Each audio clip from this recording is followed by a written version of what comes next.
나눌 말씀은 우리 다니엘 6장 10절 말씀이에요. 우리 같이 한번 우리 찾아볼게요.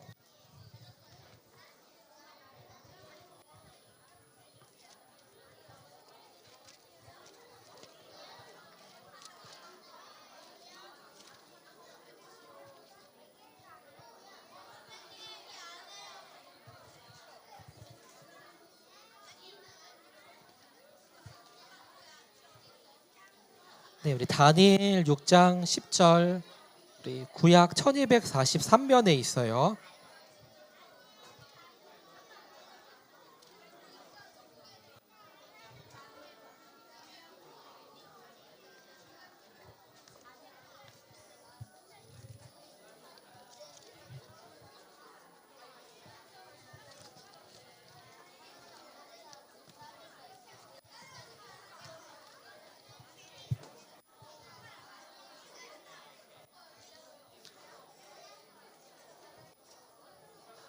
우리 다니엘 6장 10절 말씀 우리 같이 한번 한 절이기 때문에 우리 크게 우리 한 목소리로 읽어보도록 할게요. 다니엘 6장 10절 1243면에 우리 있어요.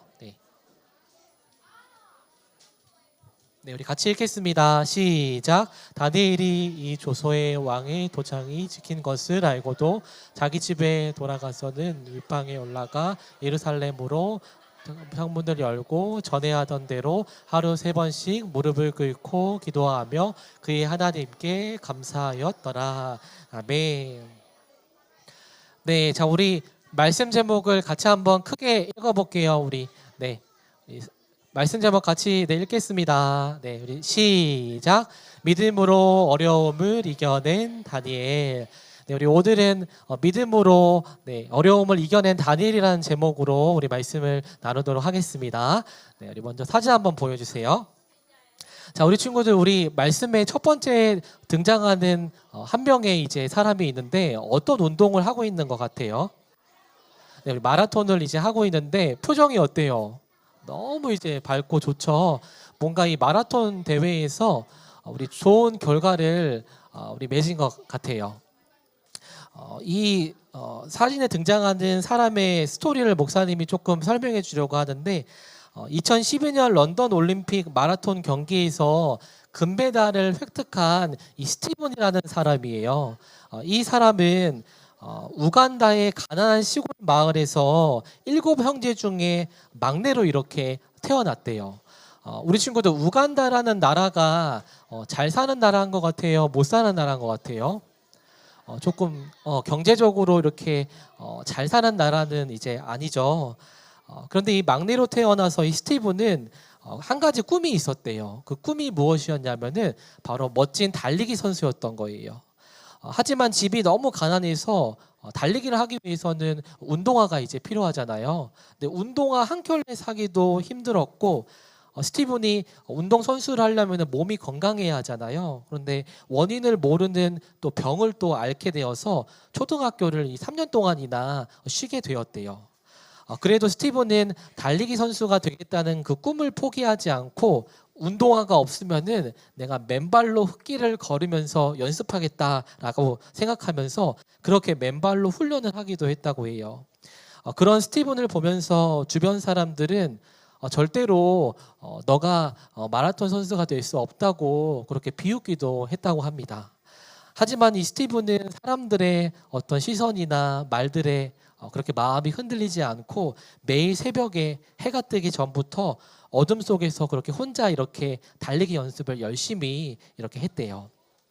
그래서 산길을 오르내리고 비가 내리거나 눈이 오는 날에도 어떻게 보면 운동을 쉴 수 있지만 스티븐은 그렇게 힘든 날씨에서도 성실하게 그렇게 달리기 연습을 하면서 체계적으로 훈련을 이제 해나가면서 세계 마라톤 대회에 출전을 하게 되었대요. 근데 만약에 우리가 생각했을 때 스티븐이 세계 마라톤 대회에 나가자마자 우승했겠지라고 우리 생각할 수 있잖아요. 그런데 이 스티븐은 세계 대회에 나가서도 바로 우승하지 않고 몇 번의 그 고비와 또 좌절하는 시기도 있었다고 해요. 그럼에도 스티븐은 또다시 포기하지 않고 세계 대회에 나가려면 몇 년을 또 기다려야 되잖아요. 근데 그 시간을 몇 번이나 버티고 인내하고 훈련하면서 마침내 우리 첫 번째 봤던 그 사진처럼 2012년 런던 올림픽에서 그렇게 금메달을 이제 따게 되었다고 해요. 그래서 시상식을 마친 후에 이제 기자들이 스티븐에게 물어봤겠죠. 스티븐이 어떻게 이렇게 금메달을 따게 되었는지 물어봤는데 스티븐이 뭐라고 얘기했냐면 아무리 어려운 환경도 나를 막을 수 없다고 하면서 나는 끝까지 포기하지 않았다고 그렇게 인터뷰에서 소감을 발표했다고 합니다. 우리 친구들 스티븐은 몸도 약했어요. 그리고 제대로 된 운동화 하나 살 수 없는 가난한 그 형편과 주변 사람들의 비웃음과 시선 속에서도 그리고 세계대회에 나가서도 몇 번의 그 실패가 있었지만 그는 이러한 주변에 있는 어려움의 그 문제들을 포기의 이유로 삼지 않고 꾸준하게 연습하고 도전하고 극복하면서 마침내 꿈을 이룬 멋진 사람입니다. 스티븐은 달리기 선수가 되겠다고 꿈을 이룰 때까지 많은 어려움을 겪었던 것처럼 우리 친구들의 삶 속에서도 작고 큰 어려움들이 있을 수가 있어요. 학교에서나 학원에서 친구들과의 또 만남 그리고 공부하면서도 우리가 생각하지 못하는 어려움이 우리 친구들의 삶 속에서도 찾아올 때가 있습니다. 그럴 때 우리는 어떻게 해야 할까요? 그리고 특별히 우리 친구들은 다 하나님을 믿고 있는 하나님의 자녀잖아요. 그런데 우리 친구들이 일상에 갔을 때 우리의 믿음을 막 흔들리는 상황들이 많잖아요. 우리 학교 가면은 우리 친구들 교회 다니는 친구들 많지 않잖아요. 한 반에 많지 않다고 들었는데 우리가 그 가운데에서도 하나님의 말씀을 붙들고 믿음으로 살아갈 수 있어야 하는데 그게 참 쉽지 않고 참 어렵죠. 우리가 그렇다면 오늘 이 말씀을 통해 우리 삶 속에 어려움이 찾아올 때 우리는 이 스티븐처럼 포기하지 않고 어떻게 우리가 믿음을 지키면서 살아가야 할지 오늘 이 다니엘을 통해서 말씀을 조금 나누어 보려고 합니다. 자, 우리 한번 먼저 우리 글귀를 하나 읽어볼게요. 오늘 말씀의 핵심인데 우리 읽어보겠습니다. 시작. 믿음으로 어려움을 이기라. 네, 다음 사진 보여주세요. 네, 오늘 말씀의 주된 등장인물은 지난주에 목사님이 또 설교했었던 그 다니엘과 이제 세 친구예요.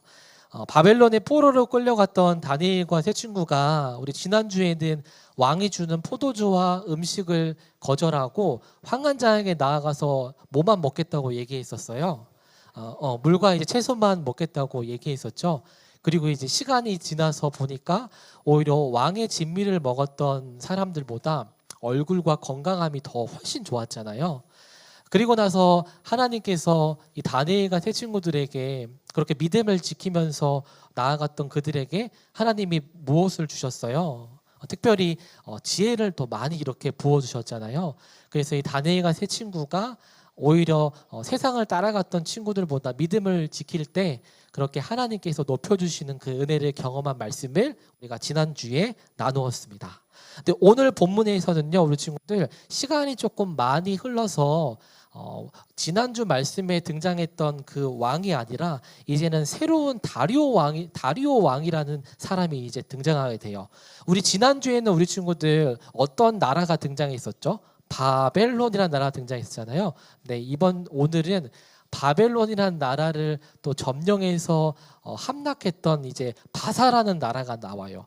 바사는 이제 페르시아라고도 하는 나라인데 우리 친구들이 나중에 공부하다 보면은 페르시아라는 나라를 또 배우게 될 때가 있을 거예요. 이 페르시아라는 나라는 바벨론뿐만이 아니라 정말 엄청나게 많은 나라들을 힘으로 이렇게 빼앗고 다스리는 되게 강한 나라였어요. 그런데 이 바사의 다리오 왕이 이제 등극해서 바벨론 땅을 이제 점령하고 나서 참 놀랍게도 이 왕은 어떻게 이 큰 나라를 통치했냐면은 총리 3명을 세우고 그리고 그 밑에는 120명의 높은 사람들을 또 세워서 그렇게 전국을 이제 통치했었어요. 자, 그런데 이 총리 3명이 되려면은 우리 친구들 얼마나 똑똑해야 될까요? 막 되게 모든 것들을 잘 해야겠죠. 그런데 놀랍게도 그 총리 3명 중에 누가 있었을까요? 바로 그 다니엘이 이제 있었던 거예요. 목사님 지난주에도 얘기했었는데 나라가 바뀌면은 보통 그 위에 있는 고위 간직들도 많이 바뀌잖아요. 그런데 다니엘이라는 사람은 참 신기하게 나라가 멸망해가지고 새로운 나라가 세워지는데 또 이렇게 높은 관직에서 나라를 다스리는 일을 이렇게 하고 있는 것을 보게 되면서 하나님께서 이 다니엘이라는 사람을 정말 귀하게 쓰시는 것 같습니다. 자, 그런데 우리 친구들 오늘 말씀에 이 다니엘이라는 사람이 오늘 그 스티븐처럼 삶에 굉장히 어려움을 겪게 되는 상황을 만나게 됩니다. 무엇이었냐면은 이 바사라는 나라를 이 다니엘이 그렇게 섬기면서 나아갈 때 주변에 이 다니엘을 시기하는 사람들이 정말 많았어요. 왜냐하면 이 다니엘이 너무나도 지혜롭게 나라를 잘 다스리기 때문에 주변에 있는 사람들이 한 가지를 생각해 보기 시작합니다. 우리가 어떻게 하면은 이 다니엘을 이렇게 모함할 수 있을까? 어떻게 하면 이 자리에서 떨어뜨릴 수 있을까? 고민하다가 아무것도 찾지를 못했어요. 다니엘이 너무나도 정직했나 봐요. 자, 그런데 한 명의 사람이 다니엘의 어떤 흠을 찾을 수 있는 것을 발견해요. 무엇이었냐면 다니엘은 매일 하루에 3번씩 자기 집에 가가지고 창문을 열고 예루살렘을 향해서 매번 기도하는 습관이 있었던 사람이에요. 하루에 3번이면 우리가 보통 아침, 점심, 저녁이겠죠. 이것을 보고 나서 이 주변에 있던 사람들이 한 가지 딱 생각을 해서 이거다. 우리가 왕에게 찾아가서 이제는 앞으로 왕 외에 다른 신에게 기도하면은 사자굴에 넣어버리는 우리가 법령을 한번 만들어 보자. 그렇게 모의하면서 이제 왕에게 찾아갑니다. 그래서 왕에게 이제 다니엘 얘기는 하지를 않았겠죠. 그러면서 이러한 상황 가운데 이 나라가 왕에게 집중할 수 있고 왕만을 섬길 수 있는 법령을 만들어야 합니다. 그렇게 다리오 왕에게 말을 해요. 그러자 다리오 왕이 어떻게 했냐면 이들의 말을 듣고 도장을 꽝 하고 찍어줘요. 성경에 보면은 도장을 이렇게 찍은 거는요, 절대로 이것을 취소하거나 바꿀 수가 없어요. 자, 그래서 다니엘은 이 법령이 새롭게 세워졌다는 사실을 나중에 알게 되었을까요? 모르게 되었을까요? 결국에는 알게 되었어요. 그런데 이 다니엘은 그 사실을 알고 나서 분명히 자기를 모해하기 위해서 이 법이 세워졌다는 것도 느꼈겠죠. 그럼에도 다니엘은 어떻게 했냐면 똑같이 자기 집에 가서 하루에 3번 예루살렘을 향해 창문을 활짝 열고 누가 보든 말든 상관하지 않고 마음을 다해서 그렇게 하나님께 다니엘이 기도했어요. 자, 우리 친구들 다니엘 입장에서는 꼭 이렇게까지 사람들이 이렇게 모해하고 자신을 죽이는 법을 세웠는데 이렇게까지 기도를 했어야 할까요? 다른 방법은 없었을까요? 목사님도 생각해 보면은 다양한 방법들도 있었을 것 같아요. 30일 동안만 기도를 안 하면 되니까 30일 뒤에 기도할 수도 있는 거고, 아니면은 평소에 창문을 열어뒀다면은 창문을 닫고 기도할 수도 있는 거고, 다양한 어떤 생각이 있었겠지만 다니엘은 자신의 이 삶을 하나님이 늘 바라보고 계신다는 그 믿음을 갖고 있었던 것 같아요. 그래서 이 다니엘은 그 사람들의 환경에도 흔들리지 않고 하나님을 믿는 그 믿음을 붙들면서 저렇게 사진처럼 하루에 3번씩 기도하게 되었어요. 자, 그리고 나서 어떻게 되었어요? 우리 친구들 다니엘의 말씀 다 알고 있죠. 결국에는 다니엘이 어떻게 돼요? 정말 그 사자굴에 이제 들어가게 되잖아요. 그래서 사자굴에 들어가는 그 상황 가운데 이 다리오 왕이 다니엘을 정말 아끼고 사랑해서 사자굴 앞에까지도 찾아가서 다니엘아 살아있느냐 그렇게 묻잖아요. 그리고 나서 이 다니엘이 나올 때 어떻게 돼요? 정말 머리털 하나 몸 하나 상하지 않고 그 사자굴에서 나오게 되잖아요. 그리고 나서 이제 다니엘을 통해서 다니엘을 모함하게 했던 그 사람들을 이 사자굴에 넣었을 때 어떻게 돼요? 이 사자들이 다니엘은 머리털 하나 건드리지 않았지만 다니엘을 해하는 사람들은 바로 어떻게 했어요? 우리 잡아먹었잖아요. 우리 친구들 그래서 이 말씀을 보면서 우리가 무엇을 오늘 깨달아야 할까요? 바로 하나님을 바라보면서 어려움 가운데도 믿음을 지키는 사람에게는 하나님께서 저렇게 선하게 인도하시는 그러한 길이 있다라는 거예요. 우리 친구들도 삶 속에서 학교와 학원에서 나는 하나님을 믿는 자녀인데 다니엘도 하나님 믿는 사람이었잖아요. 근데 주변에는 아무도 믿지 않는 사람들이 있는 것처럼 우리 친구들의 학교의 삶도 그럴 수가 있어요. 그래서 내가 학교에서 하나님을 믿는 자녀로서 밥 먹을 때 기도하고, 또 어떤 친구들은 학교에 가서 큐티하는 친구들도 있겠죠. 세상 친구들과는 다르게 또 말씀을 보는 경우도 있고, 그럴 때 우리 주변에 있는 친구들이 우리 친구들을 보면서 믿음을 인정해 주기보다는 하나님을 왜 믿는가 하면서 모함할 때도 있고 놀릴 때도 분명히 있을 거예요. 그런데 그럼에도 우리 친구들의 그 믿음을 잃어버리지 않고, 그럼에도 하나님을 붙들며 기도하고 말씀을 보면서 그렇게 우리가 말씀답게 살아갈 때 하나님께서 우리 친구들을 더 선하게, 형통하게, 그리고 더 믿음도 굳건하게 채워주시는 그러한 은혜가 있을 거예요. 그렇기 때문에 요즘에 우리 친구들이 사는 하루하루의 이 환경과 상황 속에서는 정말 믿음을 지키는 게 너무나 힘든 것 같아요. 이제 우리 다다음 주부터는 그 창조과학을 통해서 하나님이 이 땅을 창조하셨다는 우리 이렇게 말씀도 서로 이제 줌을 통해서 나눌 건데, 우리가 학교나 이제 세상에 나아가면 어떻게 해요? 하나님이 이 땅을 창조하셨다라는 것을 믿지 않잖아요. 진화론을 말하고 빅뱅 이론을 말하고 다른 것을 말하는 이러한 삶 속에서 우리 친구들이 살아가기도 해요. 그리고 때로는 요즘에는 우리 뭐가 많이 나와요. AI가 엄청 많이 나왔잖아요. 그래서 하나님께 우리가 먼저 기도하고 묻고 나아가야 하는데, 세상은 어떻게 해요? 그냥 AI한테 묻고 준비하고 하면 되지. 우리는 이러한 세상에서 살면서 점차 하나님을 향한 믿음을 잃어버리게 만드는 이 분위기 속에 우리가 살아가고 있는 것 같아요. 그런데 우리 친구들 그 가운데서도 오늘 말씀에 이 다니엘을 꼭 기억했으면 좋겠어요. 아무리 세상에서 나를 흔들고 힘들게 하더라도 나를 그 붙드시는 하나님을 믿으면서 우리 친구들이 정면으로 돌파하며 나아갈 때 정말 다니엘을 그렇게 놀랍게 인도하시는 그 하나님의 손길이 우리 친구들에게도 반드시 임할 것입니다. 그래서 우리 내일부터 이제 학교와 학원으로 이제 나아가죠. 그래서 우리 친구들, 세상 친구들과 똑같이 친구들 괴롭히고 욕하고 말씀과 반대대로 살아가는 것이 아니라 이 다니엘처럼 굳건하게 말씀을 붙들면서 하나님을 의지하는 그 굳건한 믿음으로 살아가는 우리 초등부 친구들이 되기를 간절히 소망합니다. 네, 우리 이 시간 같이 굳게 믿을래요 결단 찬양하고 기도하겠습니다.